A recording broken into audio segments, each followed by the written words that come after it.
Hi friends, one India ಕನ್ನಡಗೆ ಸ್ವಾಗತ. ನಾನು ಶ್ರೀರಕ್ಷಾ ರಘುರಾಮ್. ಸ್ನೇಹಿತರೆ, ರಾಮ ಮಂದಿರ ಉದ್ಘಾಟನೆ ಕಾರ್ಯಕ್ರಮ ಅತ್ಯಂತ ಅದ್ದೂರಿಯಾಗಿ ನೆರವೇರಿದೆ. ಇದಾದ ನಂತರ ಭಾರತೀಯ ಜನತಾ ಪಕ್ಷ 2024ರ ಲೋಕಸಭಾ ಚುನಾವಣೆಗೆ ತಯಾರಿಯನ್ನು ಆರಂಭಿಸಲು ಸಕಲ ಸಿದ್ಧತೆಗಳನ್ನು ಮಾಡಿಕೊಂಡಿದೆ. ಇದಕ್ಕಾಗಿ ಬಿಜೆಪಿ ಬೃಹತ್ ಯೋಜನೆಗಳನ್ನು ಕೂಡ ಸಿದ್ಧಪಡಿಸಿದೆ. ಮೂಲಗಳ ಪ್ರಕಾರ ಲೋಕಸಭಾ ಚುನಾವಣೆಗೂ ಮುನ್ನ ಪ್ರಧಾನಿ ನರೇಂದ್ರ ಮೋದಿ ಅವರು ದೇಶದಾದ್ಯಂತ 140ಕ್ಕೂ ಹೆಚ್ಚು ಸಾರ್ವಜನಿಕ ಕಾರ್ಯಕ್ರಮಗಳಲ್ಲಿ ಭಾಗವಹಿಸುವಂತಹ ಸಾಧ್ಯತೆ ಇದೆ ಅಂತ ಹೇಳಲಾಗ್ತಾ ಇದೆ. ಫೆಬ್ರವರಿ 4ರಿಂದ 11ರವರೆಗೆ ಗಾಂವ್ ಚಲೋ ಅಭಿಯಾನ ನಡೆಸಲು ಬಿಜೆಪಿ ಸಿದ್ಧತೆಯನ್ನು ನಡೆಸ್ತಾ ಇದೆ. ಈ ಅವಧಿಯಲ್ಲಿ ನರೇಂದ್ರ ಮೋದಿ ಸರ್ಕಾರದ ಅಭಿವೃದ್ಧಿ ಮತ್ತು ಕೆಲಸ ಹಾಗೆ ಕಲ್ಯಾಣದ ಕೆಲವೊಂದು ಕಾರ್ಯಕ್ರಮಗಳ ಬಗ್ಗೆ ಮತದಾರರಿಗೆ ತಿಳಿಸಲು ಭಾರತದ 7 ಲಕ್ಷ ಹಳ್ಳಿಗಳಲ್ಲಿ ಮತ್ತು ಎಲ್ಲಾ ನಗರಗಳ ಬೂತ್ಗಳಲ್ಲಿ ಕನಿಷ್ಠ ಒಬ್ಬ ಪಕ್ಷದ ಕಾರ್ಯಕರ್ತರು ಹಾಜರಿರ್ತಾರೆ ಅಂತ ಹೇಳಲಾಗ್ತಾ ಇದೆ. ವರದಿಯ ಪ್ರಕಾರ ರಾಮ ಮಂದಿರದ ಶಂಕುಸ್ಥಾಪನೆಯ ನಂತರ ಪ್ರಧಾನಿ ನರೇಂದ್ರ ಮೋದಿ ಅವರು ರ್ಯಾಲಿಗಳು, ಸಾರ್ವಜನಿಕ ಸಭೆಗಳು ಮತ್ತು ರೋಡ್ ಶೋಗಳನ್ನು ಆಯೋಜಿಸುತ್ತಾರೆ ಅಂತ ಬಿಜೆಪಿ ಮೂಲಗಳು ತಿಳಿಸಿವೆ. ಈ ಸಮಯದಲ್ಲಿ ಪಿಎಂ ಮೋದಿ ಅವರು 140ಕ್ಕೂ ಹೆಚ್ಚು ಸಂಸದೀಯ ಕ್ಷೇತ್ರಗಳ ಉಸ್ತುವಾರಿಯಾಗಿ ನೇಮಕಗೊಂಡಂತಹ ಅಧಿಕಾರಿಗಳೊಂದಿಗೆ, ಪಕ್ಷದಿಂದ ಕಣಕ್ಕಿಳಿದಂತಹ ಅಭ್ಯರ್ಥಿಗಳೊಂದಿಗೆ ಸಂವಾದವನ್ನು ನಡೆಸುತ್ತಾರೆ ಮತ್ತು ಅವರನ್ನ ಮೌಲ್ಯಮಾಪನ ಮಾಡ್ತಾರೆ ಅಂತ ಹೇಳಲಾಗ್ತಾ ಇದೆ. ಫೆಬ್ರವರಿ 11ರಂದು ಅಭಿಯಾನ ಕೊನೆಗೊಳ್ಳಲಿದೆ. ಹೌದು, ಗಾಂವ್ ಚಲೋ ಅಭಿಯಾನದಡಿ ಪ್ರತಿ ಬೂತ್ ನಲ್ಲಿ ಪಕ್ಷವು 51% ಮತಗಳನ್ನು ಪಡೆಯಬೇಕು ಅಂತ ಗುರಿಯನ್ನ ಹಾಕೊಂಡಿದೆ. 2019ರ ಚುನಾವಣೆಯಲ್ಲಿ ಈ ಗುರಿಯನ್ನ ಸಾಧಿಸಿದ್ದಾರೆ.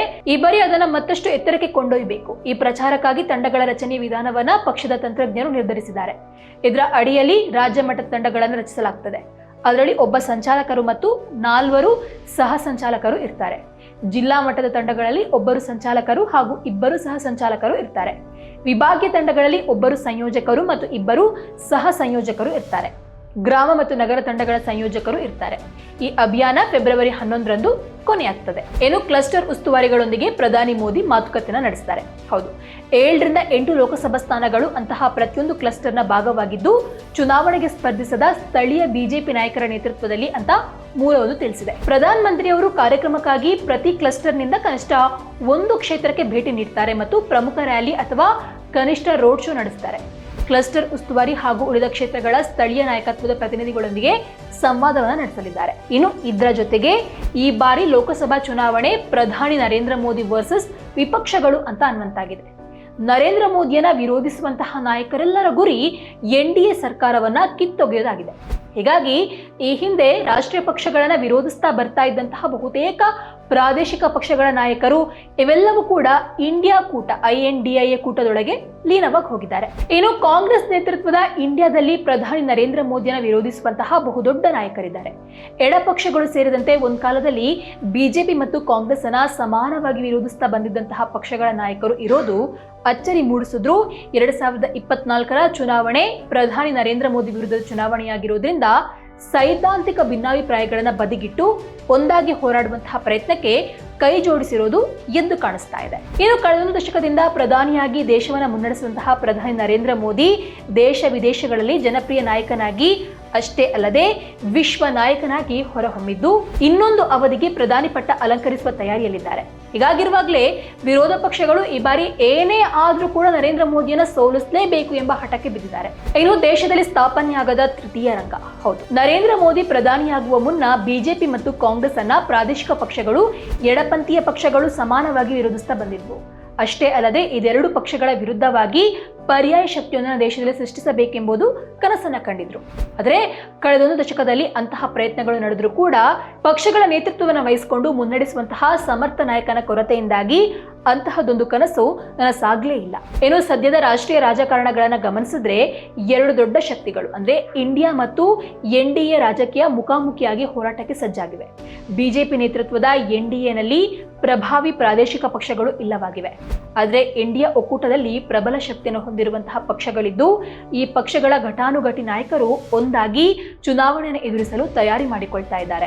ಮೋದಿಯನ್ನ ಅಧಿಕಾರದಿಂದ ಇಳಿಸೋದಷ್ಟೇ ಪ್ರತಿಪಕ್ಷಗಳ ಪ್ರಮುಖ ಅಜೆಂಡಾ ಆಗಿರೋದ್ರಿಂದ NDA ವರ್ಸಸ್ ಇಂಡಿಯಾ ಎನ್ನುವುದಕ್ಕಿಂತಲೂ ಮೋದಿ ವರ್ಸಸ್ ಇಂಡಿಯಾ ಆಗಿರೋದು ಮೇಲ್ನೋಟಕ್ಕೆ ಕಾಣಿಸ್ತಾ ಇದೆ. ಹೀಗಾಗಿ ಸುಮಾರು 28ಕ್ಕೂ ಹೆಚ್ಚು ಪಕ್ಷಗಳು ಮತ್ತು ನಾಯಕರು ತಮ್ಮಲ್ಲಿದ್ದಂತಹ ಭಿನ್ನಾಭಿಪ್ರಾಯಗಳನ್ನೆಲ್ಲ ಬದಿಗೊತ್ತಿ ಕಾಂಗ್ರೆಸ್ ಜೊತೆಗೆ ಕೈ ಜೋಡಿಸಿದೆ.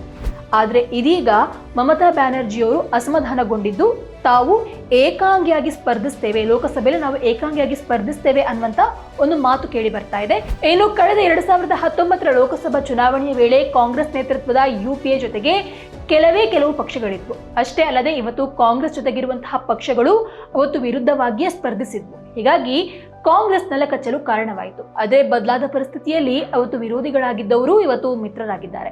ಹೀಗಾಗಿ ಚುನಾವಣೆಯಲ್ಲಿ ಗೆಲುವು ನಮ್ದೇ ಎಂಬ ವಿಶ್ವಾಸ ಇಂಡಿಯಾ ಒಕ್ಕೂಟದ ನಾಯಕರದ್ದಾಗಿದೆ. ಇನ್ನು ಮೋದಿಯನ್ನು ಸೋಲಿಸಬೇಕು ಅಂತ ಪ್ರಾಬಲ್ಯ ಹೊಂದಿರುವಂತಹ ಪ್ರಾದೇಶಿಕ ಪಕ್ಷಗಳು ಕಾಂಗ್ರೆಸ್ ಜೊತೆಗೆ ಹೊರಟಿರುವಂತಹ ಕಾರಣದಿಂದಾಗಿ ದೇಶದಲ್ಲಿ ಕೇಳಿ ಬರ್ತಾ ಇದ್ದಂತಹ ತೃತೀಯ ರಂಗ ಸ್ಥಾಪನೆ ವಿಚಾರಕ್ಕೆ ಎಳ್ಳು ನೀರು ಬಿಟ್ಟಂತಾಗಿದೆ. ಸಣ್ಣ ಪುಟ್ಟ ಪಕ್ಷಗಳು ಇಂಡಿಯಾ ಅಥವಾ NDA ಕಡೆಗೆ ಮುಖ ಮಾಡಿದ್ದು, ಇನ್ನು ಕೆಲವು ಪಕ್ಷಗಳು ತಟಸ್ಥ ಧೋರಣೆಗೆ ತಾಳಿವೆ. ಬಹುಮತ ಹೊಂದಿರುವಂತಹ ಬಿಜೆಪಿಗಿಂತ ಹೆಚ್ಚಾಗಿ ಕಾಂಗ್ರೆಸ್ಗೆ ಪ್ರಾದೇಶಿಕ ಪಕ್ಷಗಳ ಅಗತ್ಯತೆ ಕಂಡು ಬಂದಿದೆ. ಹೀಗಾಗಿ ತಮ್ಮ ಬಲವನ್ನ ಇಮ್ಮಡಿಗೊಳಿಸುವ ಸಲುವಾಗಿ ಇನ್ನಷ್ಟು ಪಕ್ಷಗಳನ್ನ ತಮ್ಮ ಒಕ್ಕೂಟ ಸೇರಿಸಿಕೊಳ್ಳಲು ಮುಂದಾದ್ರೂ ಕೂಡ ಅಚ್ಚರಿ ಇಲ್ಲ ಅಂತ ಹೇಳಲಾಗ್ತಾ ಇದೆ. ಇನ್ನೊಂದ್ ಕಡೆ ಮೋದಿಯನ್ನ ಸೋಲಿಸಲೇಬೇಕು ಎಂಬ ಕಾರಣಕ್ಕೆ ಕಾಂಗ್ರೆಸ್ ನೇತೃತ್ವದ ಇಂಡಿಯಾ ಒಕ್ಕೂಟ ಸೇರಲು ಮುಂದಾಗಿರುವಂತಹ ಸಣ್ಣ ಪುಟ್ಟ ಪ್ರಾದೇಶಿಕ ಪಕ್ಷಗಳಿಗೆ ಲೋಕಸಭಾ ಚುನಾವಣೆಯಲ್ಲಿ ಯಾವುದೇ ಸಮಸ್ಯೆ ಕಾಣದಿದ್ರೂ ಸ್ಥಳೀಯ ಚುನಾವಣೆ ಬಂದಾಗ ಕಾಂಗ್ರೆಸ್ ಅನ್ನ ಎದುರಿಸಲೇಬೇಕಾಗ್ತದೆ. ಹೊಂದಾಣಿಕೆ ಮಾಡಿಕೊಂಡ ಕಾರಣಕ್ಕೆ ಎಚ್ಚರ ತಪ್ಪಿದ್ರೆ ಪಕ್ಷದ ಅಸ್ತಿತ್ವವನ್ನೇ ಕಳೆದುಕೊಳ್ಬೇಕಾದಂತಹ ಸ್ಥಿತಿ ಬಂದ್ರೂ ಅಚ್ಚರಿ ಇಲ್ಲ ಅಂತ ಹೇಳಬಹುದು. ಆದ್ರೆ ಈಗಿನ ಪರಿಸ್ಥಿತಿಯಲ್ಲಿ ಅದ್ಯಾವುದರ ಬಗ್ಗೆ ತಲೆಕೆಡಿಸಿಕೊಳ್ಳದೆ ಮೋದಿ ವಿರುದ್ಧ ಗೆಲುವನ್ನು ಸಾಧಿಸಲೇಬೇಕು ಎಂಬ ಹಠಕ್ಕೆ ಬಿದ್ದಿರುವಂತಹ ಪ್ರಾದೇಶಿಕ ಪಕ್ಷಗಳು ಗೆಲುವಿಗಾಗಿ ಹೋರಾಡೋದು ಅನಿವಾರ್ಯವಾಗಿದೆ. 2019 ಚುನಾವಣೆಯಲ್ಲಿ ಪ್ರಧಾನಿ ನರೇಂದ್ರ ಮೋದಿಯನ್ನು ಸೋಲಿಸಲು ಮಹಾಗಠಬಂಧನ ಮಾಡಲಾಗಿತ್ತು. ಆದ್ರೆ ಅದು ನಿರೀಕ್ಷಿತ ಫಲವನ್ನ ಕೊಡ್ಲಿಲ್ಲ. ಹೀಗಾಗಿ 2024 ಚುನಾವಣೆಯಲ್ಲಿ ನರೇಂದ್ರ ಮೋದಿ ಅವರನ್ನ ಪ್ರಧಾನಿ ಸ್ಥಾನದಿಂದ ಇಳಿಸಲೇಬೇಕು ಎಂಬ ಕಾರಣಕ್ಕೆ INDIA ಮೈತ್ರಿಕೂಟ ಜನ್ಮ ತಾಳಿದೆ. ಇದರ ಜೊತೆಗೆ ಮೈತ್ರಿಕೂಟದಲ್ಲಿ ಸಣ್ಣ ಪುಟ್ಟ ಅಸಮಾಧಾನಗಳು ಕಾಣಿಸಿಕೊಂಡಿವೆ. ಇಲ್ಲಿ ಎಲ್ಲಾ ಪಕ್ಷಗಳ ನಾಯಕರನ್ನ ಒಟ್ಟಾಗಿ ಕೊಂಡೊಯ್ಯುವಂತಹ ಜವಾಬ್ದಾರಿಯನ್ನ ಇದುವರೆಗೆ ಯಾರು ಹೊತ್ತಂತೆ ಕಾಣ್ತಾನೆ ಇಲ್ಲ. ಜೊತೆಗೆ ಪ್ರಧಾನಿ ಅಭ್ಯರ್ಥಿಯನ್ನ ಘೋಷಿಸಿಲ್ಲ. ಹೀಗಾಗಿ ಈಗ ಶುರುವಾಗಿರೋದು ಮೋದಿ ವಿರುದ್ಧ ಸಮಾನ ಮನಸ್ಕ ನಾಯಕರ ಸಾಮೂಹಿಕ ಹೋರಾಟ ಅಂತ ಅಂದ್ರೆ ತಪ್ಪಾಗಲಾರದು. ಇನ್ನು ಸ್ನೇಹಿತರೆ, ಈ ವರದಿ ನಿಮ್ಗೆ ಹೇಗೆ ಅನಿಸ್ತು ಅನ್ನೋದನ್ನ ಕಮೆಂಟ್ ಮೂಲಕ ತಿಳಿಸಿ. ಹೀಗೆ ಮತ್ತೆ ಭೇಟಿ ಆಗ್ತಾ ಇರೋಣ. ಅಲ್ಲಿಯವರೆಗೂ ಧನ್ಯವಾದ.